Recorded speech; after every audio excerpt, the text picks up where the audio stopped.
Okay, welcome to the Ultra Running Sam podcast, but with a difference. Yeah, welcome to the Ultra Running Sam podcast. We have here our podcaster in residence for the Spine Week. Bringing you all the updates from the inside. Yeah, I'm looking forward to it. This is obviously the best time of the year, favourite week of the year, Spinemas, as I like to call it. So the purpose of this podcast in residence basically is that all through the week we're going to be bringing you interviews, behind the scenes interviews on course possibly, with all the runners, and also sort of behind the scenes with people involved with the race, and trying to sort of put out some content as the week goes on. What do you think that we're going to achieve with this, Will? I think you are going to gather a lot of epic stuff over the next week. We've got an incredibly exciting set of races. We've got some very spiny conditions, and I'm looking forward to what you get up to, pal. Yeah, it's going to be interesting. So this is it. Stay tuned, and every couple of days we'll be putting out a podcast, hopefully, and just see what the week brings. Appreciate everybody for tuning in. Thanks. Good morning from the Spine Race. Welcome to the Ultra Running Sam podcast, the resident podcast at the Spine Race.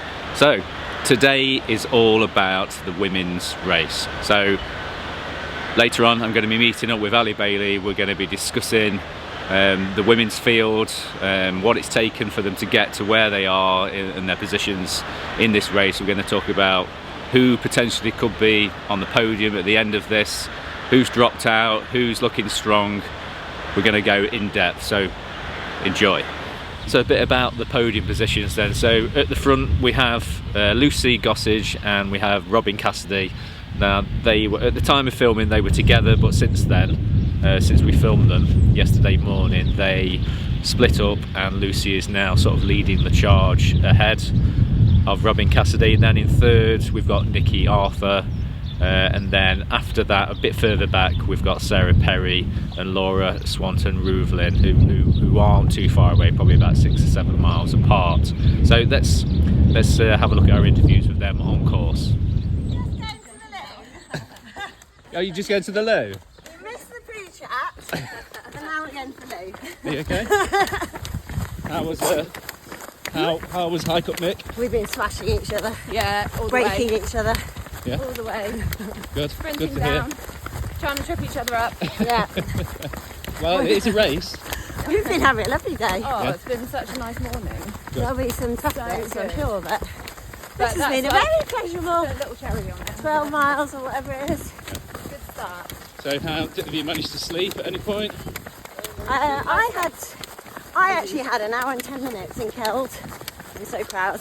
Wow. So then me and Robyn were in the room together and we didn't go much, did we? Oh, that's the only Half an time hour. I've actually slept. Because I've had a couple of failed attempts, and then last night was the only, no, it's probably only. Oh, in here. We're going to lose, Yeah. sorry. No, it's To fine. be continued. To be continued. Facebook pantry. Have you? Has anyone else done that? That is very I very know. smart. Just Double realised it. espresso for both of us. Sausage sandwich for me. Robyn's got one. Yeah. I mean, how organised that? Has anyone else ever done that? No, I don't think anyone's pre-ordered. No, that is super organised. Saved on the phone, yeah. Yeah, well done for that. It's nice we've got views again. Yeah, yeah, that's it. The sun, Coffee! sun's coming out. The snow is starting to Oh melt. man, this coffee's going to be a delight. Coffee is going to be welcome. Sun shining, thanks. You enjoy your espressos. Yeah, we pre-ordered. Pre-ordered, that's clever. See, the blokes haven't thought that way. That's food. What have you had to sleep? I've had an hour and 10 minutes in Keld. Oh my god, upset. I burnt my leggings and I burnt my top. Ow! Ow! Of the fire? So is that more sleep than you had last year put together? Amazing. And then Robyn like showing me. I'll keep that really hot now. Did you know you should? Did Robyn know she was sharing a room with you? Did you know you were sharing a room Robyn with her? asked Robyn to, but Oh, lovely!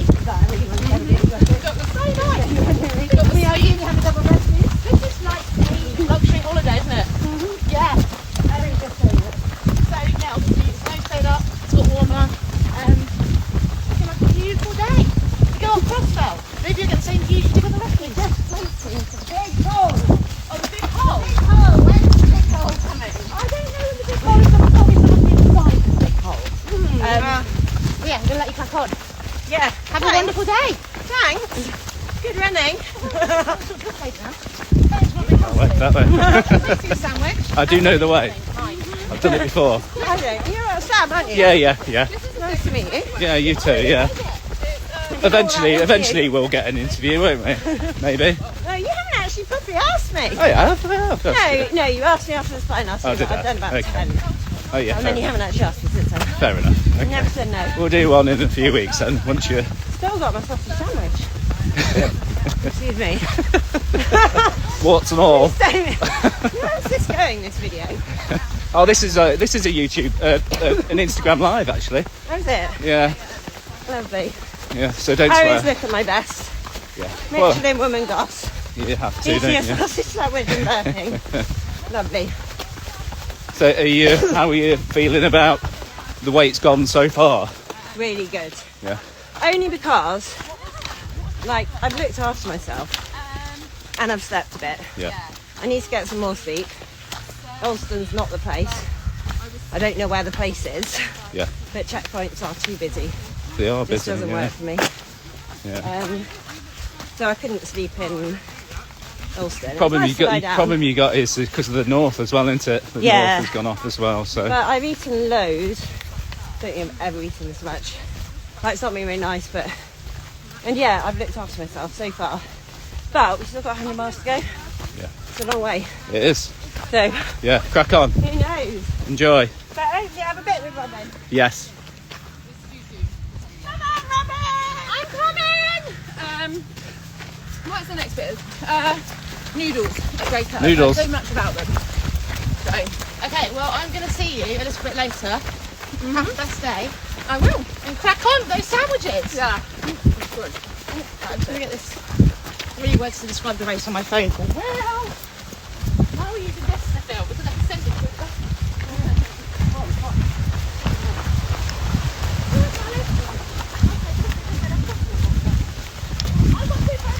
Oh, Lucy's on a mission. She was just giving you 5 minutes. She was just giving you 5 minutes of Yeah. being interviewed, I think. At least you'll have like the peace and quiet of going up to Dodfell and Crossfell now. Oh, yeah. Nice climb up there. Yeah, Enjoy it's going to it. be beautiful. We've got some views up there today, Yeah. which will be lovely. Yeah, no, it's going to be good. Good day. Yeah. Have a good one, Robyn. Good day. We'll see you ya. further up.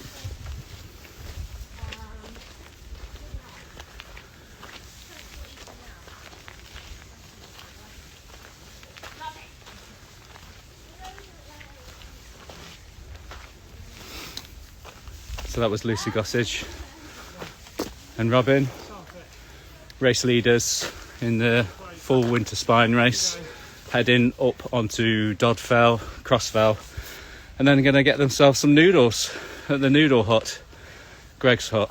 So we'll switch off for now. Got the last. Now, it's not just us on the media team that are interested in the women's race. Everybody's obviously interested in it, and some people that are working on the race also have quite strong feelings about the coverage that the women's race gets. So let's hear how some of the volunteers have been inspired by the performances of the women so far. Right, I'm here with Caroline Duncan, and we are at, what checkpoint are we at? Langdon Beck. Langdon Beck. Checkpoint 3. Checkpoint 3. Okay, so we're here as part of the media team. We're here for this episode. We're chasing the women up and down the course and filming them. So I just wanted to get your thoughts on the women's race this year. What an unbelievable race. I mean, so many people in the women's field, just some amazing athletes. It's been really exciting to watch. It's been really exciting to meet them in real life. And it's just been such a race. Like, Robyn was doing really well to begin with. She was out there on her own for a long time. And then when they've both got to Langdon Beck, Robyn and Lucy, they've pretty much left together, and I believe they've been running together for quite a long time since. And I think Lucy's just started to creep in front now. So it's definitely making for an exciting race. I wonder whether that was a purposeful thing, because I saw them at Dufton and they were together at Dufton, and they went into the little safety checkpoint thing there, the village hall, and then they left together. But as we were talking to them and filming them, Lucy started to sort of just edge away. So I don't know whether that was maybe pre-planned. Maybe that was in a game because that was a crux point for Jack and Damo last year, apparently. Dufton, right? When they were making the climb in favour of Scottsdale. Yeah, they both looked really strong when they were here, so it's definitely a difficult race to call. Anything could happen. Yeah. And how do you feel about all the attention that the races, the women's races, getting this year? Do you know what? I think it's wholly deserved. It's women out there doing as good as the men. Do I say that? Is that a good thing to say? But they're out there doing proving better. that women can do it. Yeah. And it's just such a hard thing. The conditions have been horrific in places, and they're just showing how resilient they are, and how they're doing it for the girls. Yeah, brilliant.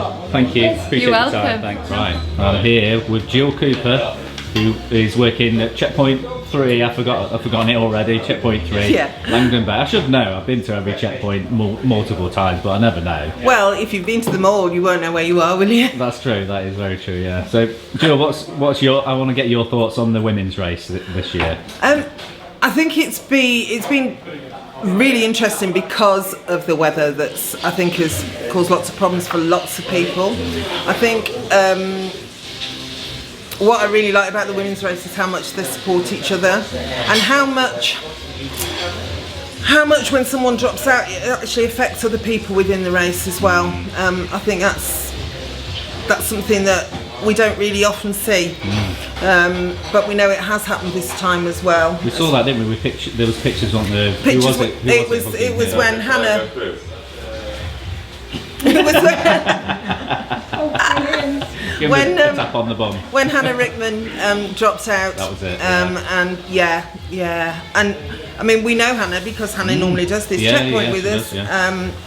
And it was the right decision for her, without a doubt. But it does have an impact on people, and I think there are more. I need to tell you, Liz is in the room. Sorry, gone in with someone. If you're listening to the audio version of this podcast, then all of the faffing is waving people underneath the camera to try and get through. It doesn't translate very well on. Doesn't translate very well on the audio version. Anyway, you were saying. I think there's been a lot more interest in the women's race. I think, especially with Jasmin Paris becoming the first woman to finish at the Barclays, and of course Jasmin has the women's record. Yeah. No, she had the overall record, didn't she? For a long time. So I think that's boosted it a lot as well. I think more women are becoming interested and thinking about it. Realising it isn't just a sport for middle-aged white men. Exactly. Unfortunately, I am in that category. Yeah, well, I'm an old white woman, so that doesn't help either. That's it, No, there's no limits on what people can do. Not at all. Yeah. Not at all. Do you want to give your thoughts on the women's race? Yes, doing really well, I think. Yeah. Thanks. Short and sweet. Jill, thank you for your You're welcome. I don't know if that made any sense. It did. It made perfect sense. Thank you very much. Cheers. Yesterday I managed to catch up with Nicki Arthur. She was just coming into CP3 Langdon Beck. So let's see what she had to say about her race so far. So Nicki, you are just approaching some Haven. Yeah. How has it been the last few hours? Yeah, fine. The sun's come out today. It's a bit of a dull section, I'd say that bit, but it seemed to have ticked over pretty quickly. Yeah. So and it's been alright. The weather's warmed up. Yeah, it's picked up a lot. Even this morning it was still a bit grim, a bit cold, a bit foggy, but this afternoon it's been positively tropical. Yeah. Brilliant. So what are you looking forward to at this checkpoint? Taking my shoes off. That's always a big one. Yeah. Taking your shoes off. And I need some good fuel in me. I've been a bit hit and miss with the old food over the last couple of days, so I feel really hungry now, so that's good, because I've not felt like that for a little while. That's a good sign. So yeah, that's good.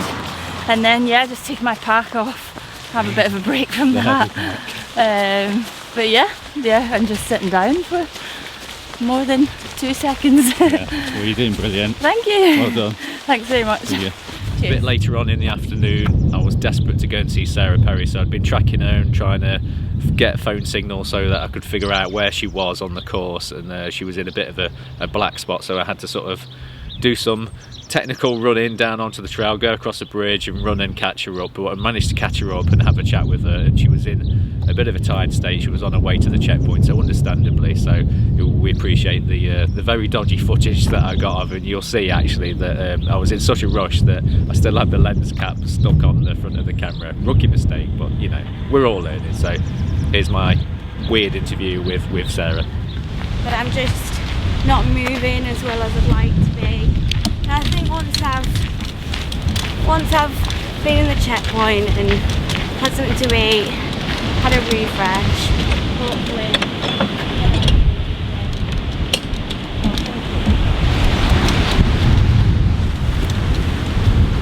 Yeah, it's not ideal conditions, but well, I suppose actually, is it better than it's been? Yeah. To be fair, I think I cried when it's how it was. Yeah. Right.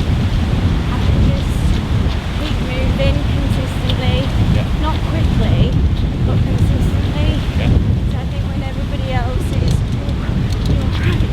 when everyone else is slowing down and struggling, like that's when I do better. Yeah. So I think, like now that it's easier, like I think quite a lot of people love dating, which is fine. No, you seem to be holding your position really well.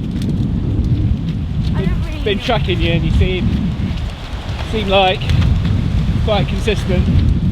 just trying to keep ticking off the miles. Yeah, exactly. Yeah. Like there's still a long way to go. Right, I'll stop hassling you. Oh. I'll see you at the checkpoint.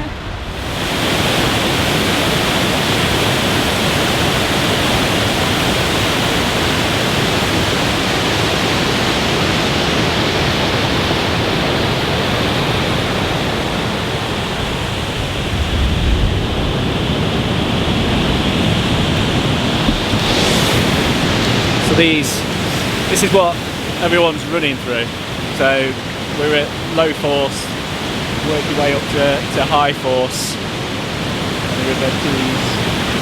It's a pretty wild landscape, and as Sarah was saying just then, that although it's runnable, she's so tired that she's probably, you know, she feels like she should be running strong, but she doesn't feel like she's running strong, even though she is. And everybody is slowing down at the same rate as they get more and more tired. But you know, she's a fighter. We know that, don't we, from the backyard performances. So you know, as others possibly slow down ahead of her, there's a chance that she could catch them up. So hopefully so. Okay, so what we've had today is we've done a bit of shooting on the course. I've caught up with Lucy Gossage and Robyn Cassidy. I've just trekked backwards and forwards and trying the best place to find Sarah Perry. We just managed to get her on course and had a few minutes with her. She wasn't feeling particularly great. Obviously she's close to a checkpoint now, so she's feeling tired and needing to get there, so that's fair enough. So we're going to go and find Laura Swanton Rouvelin now, and then hopefully Mel Sykes as well to finish off for the day.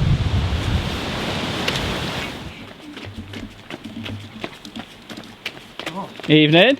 Hi. How's it going? Oh. You feeling good? Fabulous. Yeah? Have you got a second to talk to me? It's me. You good? Yeah. You alright? I'm a bit smelly. Oh yeah, that's alright, don't worry about You it. smell lovely. Well, I've had a wash, so you I'm smell okay. really nice. Yeah. How has it been? Well, I met these two lovely gentlemen. Who were these? Introduce me. Do you remember the names? No. It's always the same. Josh. It was your name, I don't know. What was your name, sorry? Benji. Benji, were you the guy that Oh, it's the you, tracker. the film, yes. Yeah. It's you. So you made it. Yeah, you made it. Well, here we You've are, done well, yeah. mate. You've done well. You've definitely caught everyone up. Well, I gave them a 3-minute head start. 3 and I minutes. thought I would, you know. Never had his tracker on. Yes, thanks for that. You didn't realise you're the official. Well, official podcast, yeah. Ah. Yeah, the official podcast, yeah. Right. So it's been a long time in the making. I've been banging on about the spine on my podcast for years and years and years. Right. And they finally relented and let me do a podcast for them. So Excellent. So that's that. Yeah. So is it? How's it been? Is it okay? Is it? Yeah, you feeling know, good?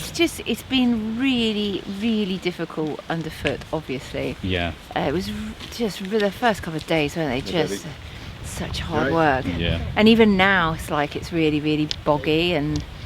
It's because it's all melted, isn't it? Yeah, don't go that way. Yeah, That's the old yeah. way. That's the old way.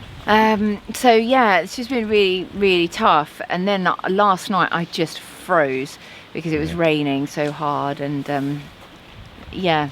So I sound like I'm moaning a lot, don't I? It's been really wonderful too. Yeah. But today when Good the and sun bad. came out, it's, Yeah. Is the moon out? oh, it's beautiful. Yeah, it was just coming up earlier. It looked amazing. Yeah, well, These are the I things that met you get. Josh as I was having a sunbathe in the sunshine. Oh, it was a Sunbathe. lovely moment. It was. so yeah, it's been all right. Yeah. Miles are chugging on by. Yeah. So you've got a bit of a stretch now, haven't you? Down to. I don't say that. No, it's nice. It's nice because you're along the river and everything, aren't you? So. Yes.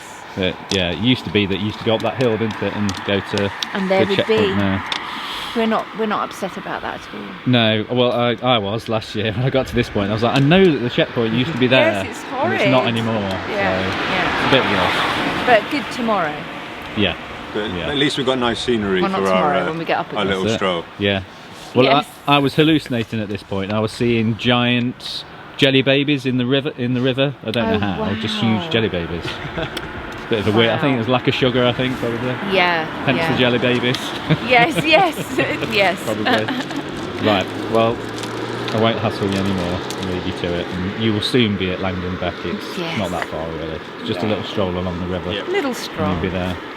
Okay. Thanks. Have a good night. Try and get some sleep if you can. Thanks so much. Right. I'll see you at some point up the course. Cheers. See you guys. See you. Okay, I'm here with Nicki Lygo, and we are at Kirky Evans, so we're at the finish of the spine race. So, Nicki, you've been around the race for a long time. How long have you been involved with the spine race? 7 and a bit years. I came on in 2017 during a training weekend, so 2018 winter was my first race. Yeah. So you've seen the race evolve over time, then, haven't you?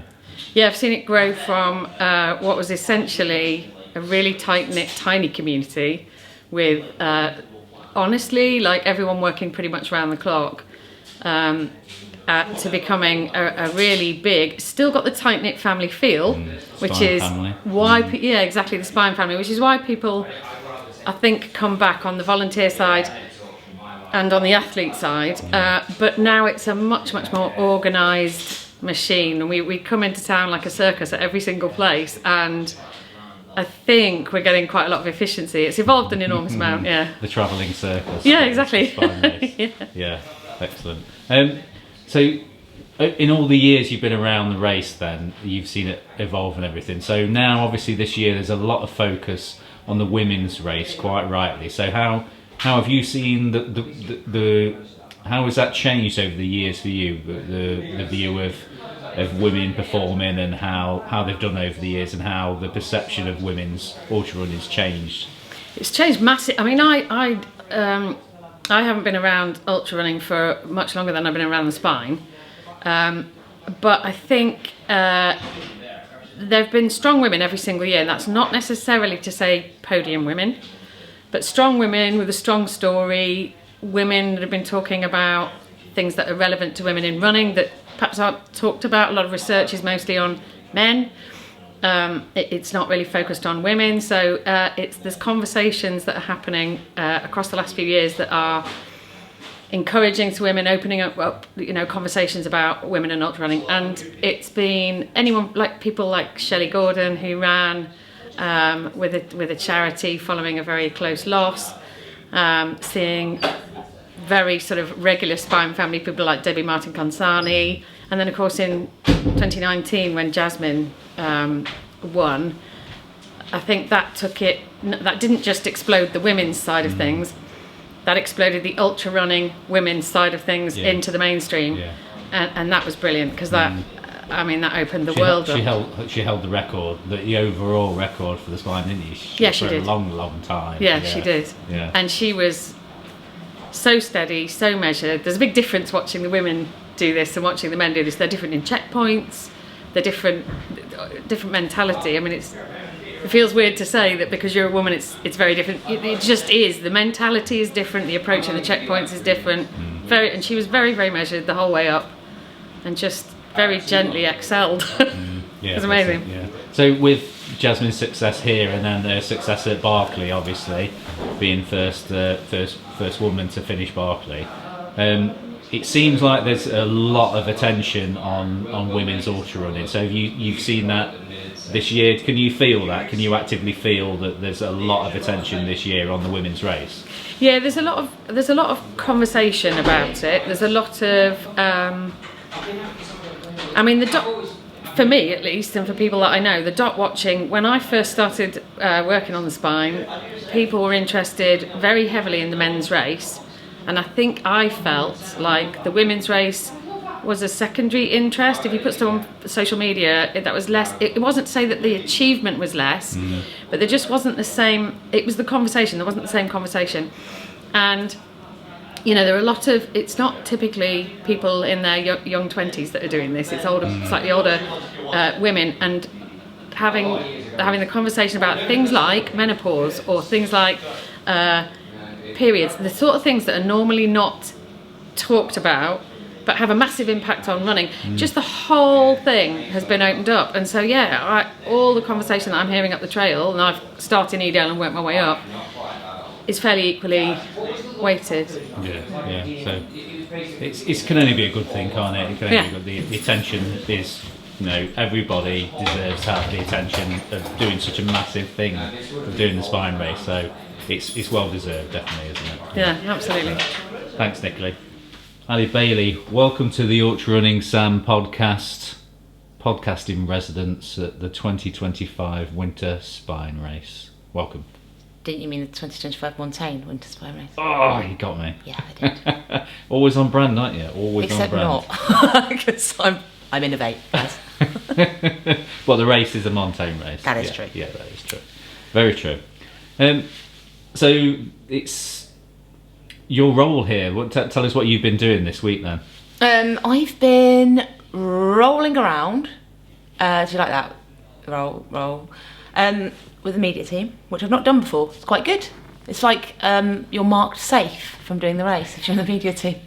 So, and I was like, I don't really know what this means, but it means wandering around with a cameraman, waiting for people and driving. So much driving. I've never done as much driving as I have done in the last few days, but it's been great because I've been able to see it from a totally different angle. So last year I was safety team, which was amazing. Safety team 4, so that's a day shift, so it's daylight, which is good. You do a 7 till 5, and so I got to see it from following them up the ladder up the trail, but it was very much sort of looking from afar, like you're not in it, whereas we're here, you're at the front end and you work your way back through the pack, you sit in those checkpoints waiting for people to come in, and you see everything.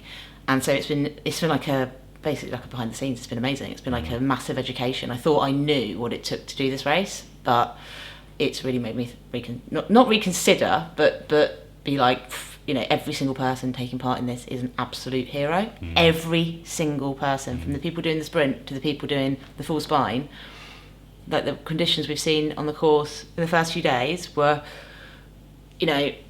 I hate the word brutal, but they were brutal. Last night was absolutely brutal. The noise in the Town Hill Inn, it was like, seen that film Twister? It sounded like that. It was like bang, bang, bang, bang, like the wind was just banging. It was pitch black.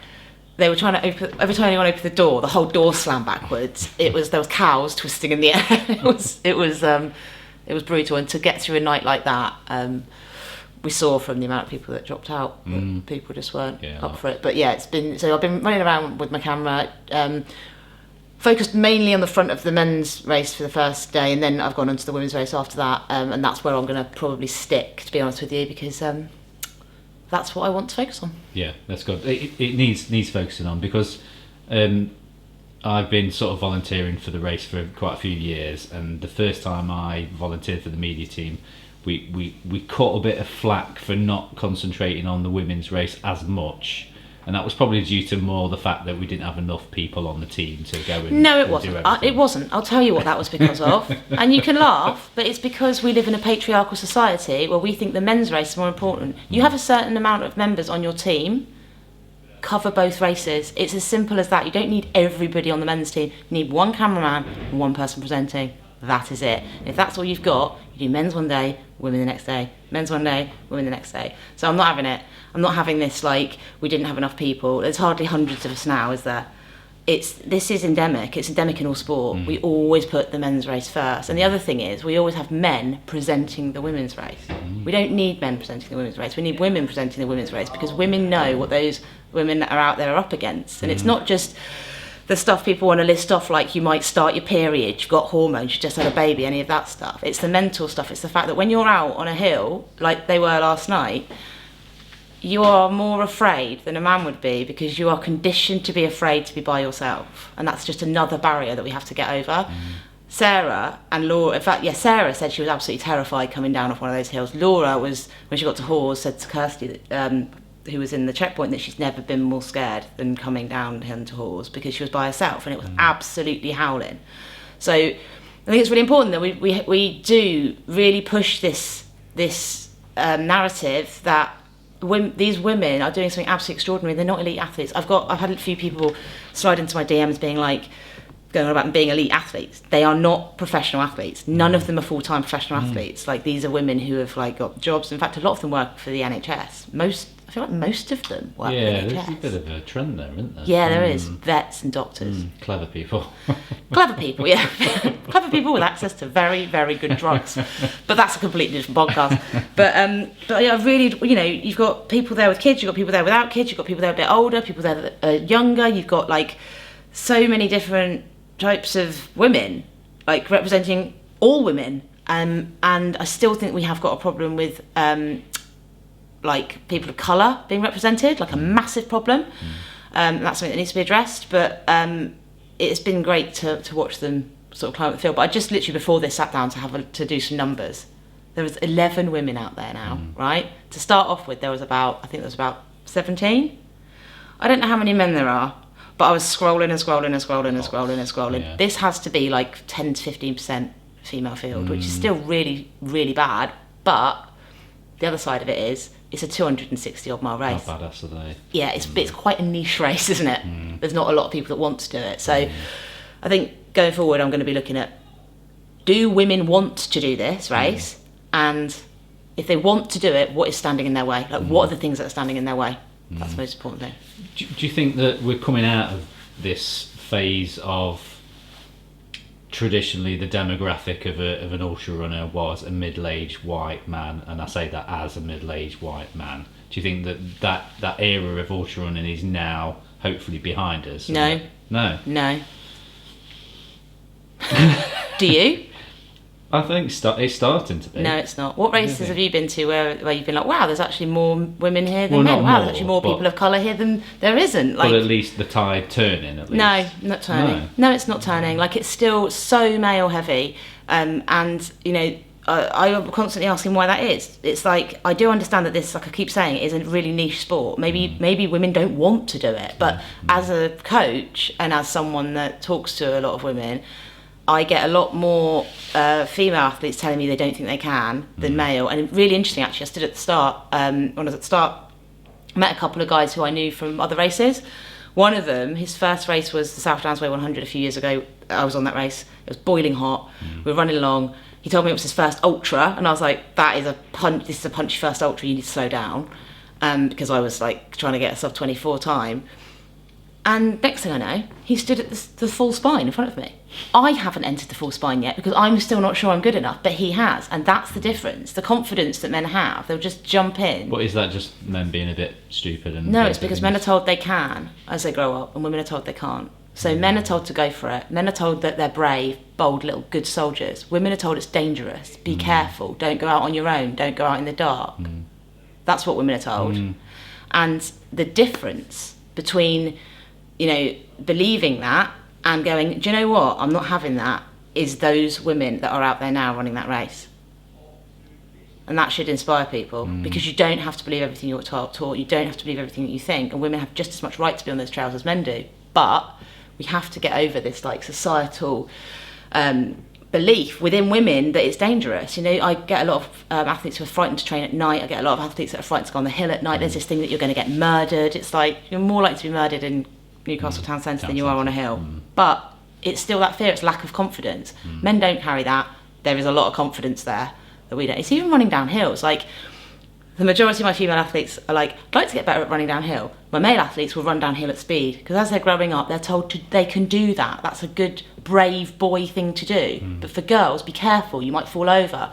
It's very different. Not all women are brought up like that, but a lot of them have been.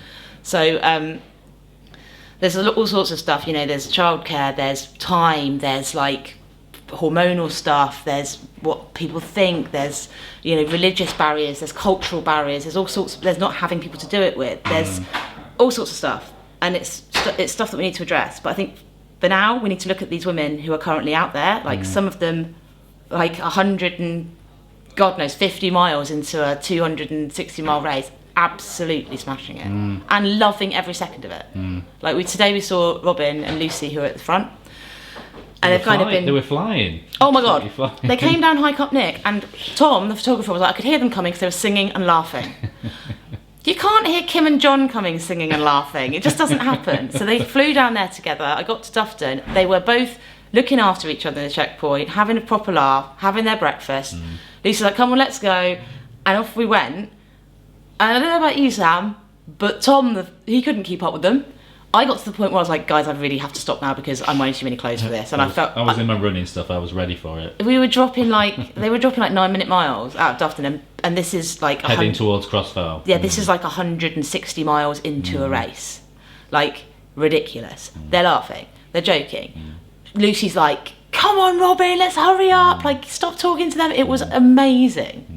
You won't see that in a men's race. That is very true. They were joking about tripping each other up coming down High Cup Nick and stuff. Yeah. And I saw them. They're just incredible. And it's been a joy to watch Robyn because she's never done a distance like this before. You know, she's a very good 100-mile runner, very good multi-day runner. Lucy's obviously come from an Ironman background, and she is so mentally strong. It's just not even funny. Hugely competitive. I think Robyn is as well.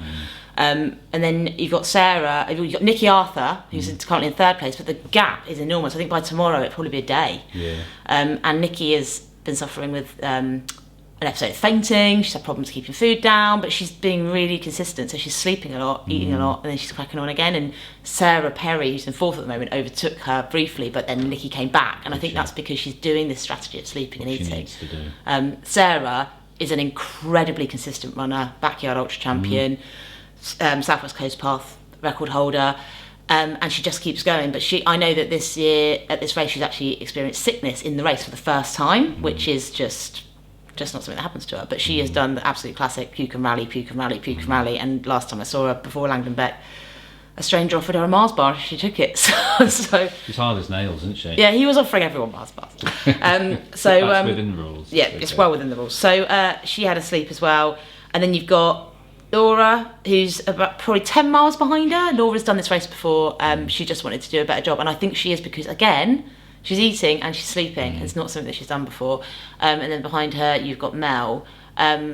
We've obviously lost Hannah Rickman and Elaine Bisson, both DNFs, there's a number, and Victoria Morris as well, which is really, really sad. And there's a number of other women out on the course, but not many, like 11 of them. So we'll see if that changes tomorrow. But every time you see a photo of these women in checkpoints together, which is going to become more and more rare because they are obviously spreading out across the field, they are helping each other, they are laughing with each other. The images of Robyn giving Hannah a hug when she'd pulled out were like, just heart-wrenching. And you know, the image of Laura being told that Hannah pulled out, Laura was just so upset. Like, they all train, I say we, I'm not doing the race, but they all train together, they're all in this group together, they all have such respect for each other. You feel like your own little family within the Spine Yeah, family, you do, but even like, and the women that weren't on that at the recce, they're still in the family, you know, it's everybody's looking out for each other, and you see the females at the checkpoints, because the funny thing is, when volunteering, you have more women volunteers than you have men, and is that because women are put into this caring role by society, so we think that is it because we will work for free because we do work for free, bringing up children, looking after men?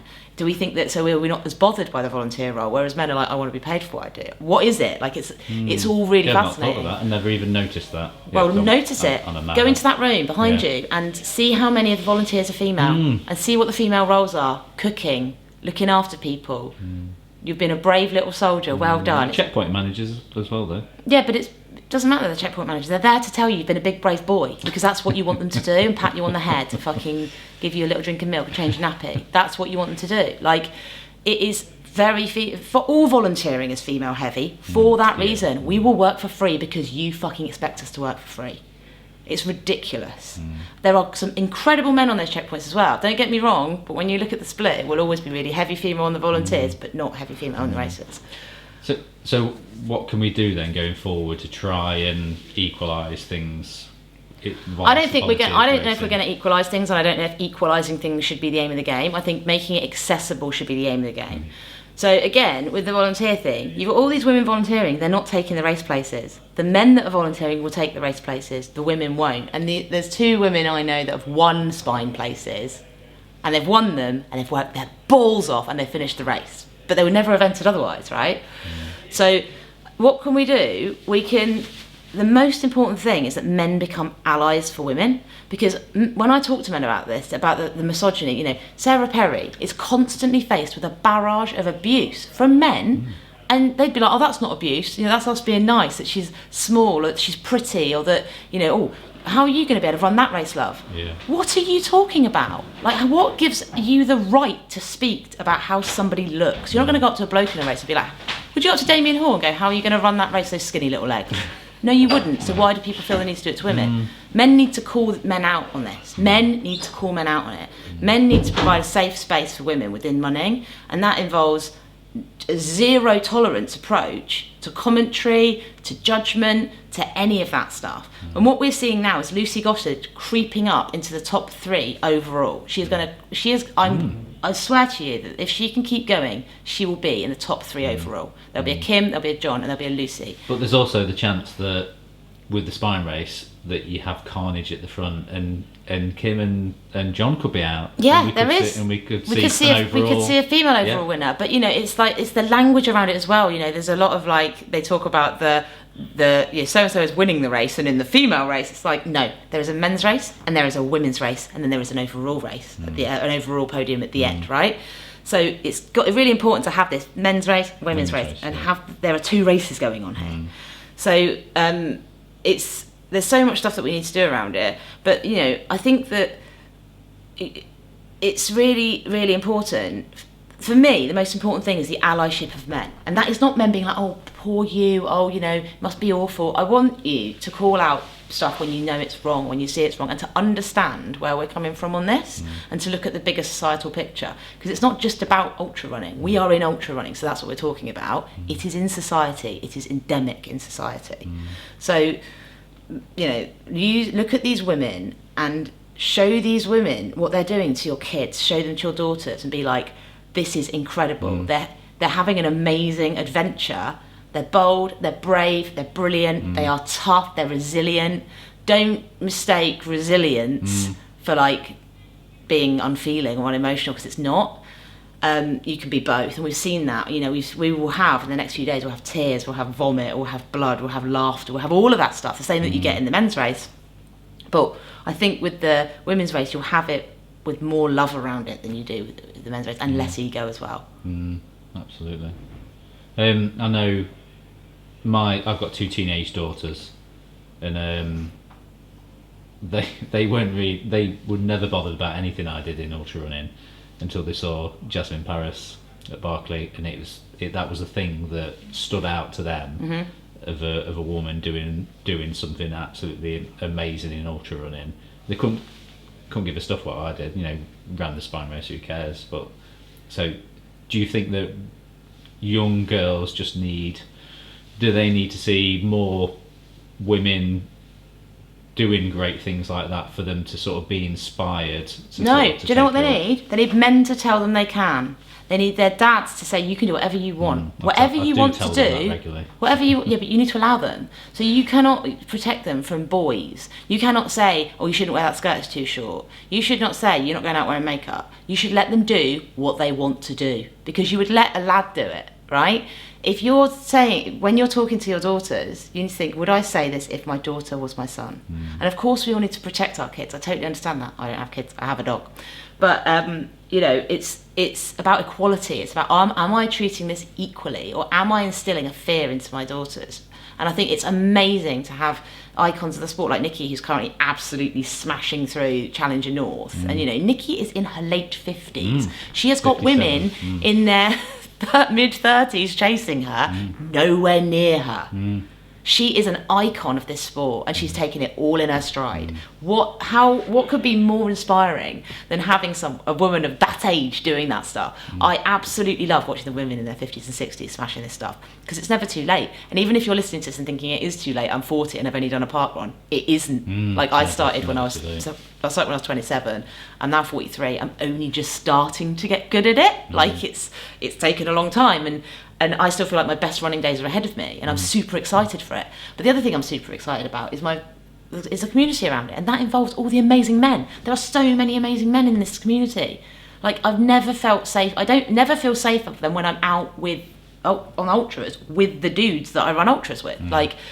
It's a pleasure and it's a privilege to be able to do that. So, I think that it's an increasingly safe spaces for women within ultra running. It's not demonizing men, because it's not all men. It is men, but it is not all men, and it is having this allyship of men saying you can do what you want to do. You can do all of it. It's all open for you. I will give you the time, and I'll give you the space, and I will let you crack on with it, in the way that you want to crack on with it. Because I think, there's the mum guilt, there's all this other stuff that goes around with it. I haven't got time, I'm having this, and this is happening, that's happening. It's like, when I look at the difference between my male athletes and my female athletes, and the excuses they come up with for not doing their sessions, it's pretty obvious what's going on. So yeah, there's a lot that we can do, and I think that what people can take from watching this race is that support within the women's race, and the so many different types of women, there's so many different age groups, and so much. Some people, Robyn has not got the experience that Nicki's got, or Lucy's got, or she hasn't, but she's absolutely smashing it, and that's through hard work and diligent training. She's got a full-time job. She's not a full-time athlete. She's just worked really, really hard. It's the same with Lucy, it's the same with Sarah, it's the same with Laura, it's the same with Mel, it's the same with all of those women out there. None of them are full-time athletes. So, I think, and also the admiration of the men. I can see that the men just being fuck, these women are incredible, because they are beating the men. It's amazing. I'm really hoping we get 3 women in the top 10. So I just hope people take great inspiration from this, and I hope that men that are listening think about the way they communicate within their running clubs, to their partners, to their kids, and to people at work. You're the change, because you're the gatekeepers, unfortunately, so you have to be the allies. Otherwise, nothing's ever going to change. Awesome. That's given us all something to think about. I appreciate you coming on and telling us how it is, because you're right. You're absolutely right. Yeah, and things do need to change, and hopefully, we can all be a part of that change. Hopefully. Let's see. Cheers. Thanks. Thank you. Bye-bye. So that brings us to the end of episode 4 of the Ultra Running Sam podcast, live at this year's Montane Winter Spine Race. Get that right. I'll be corrected by somebody. So I hope you've enjoyed this episode, focusing on the women's race, and we'll have a roundup of all of the races that have been happening over the week in tomorrow's podcast episode. Thanks for listening.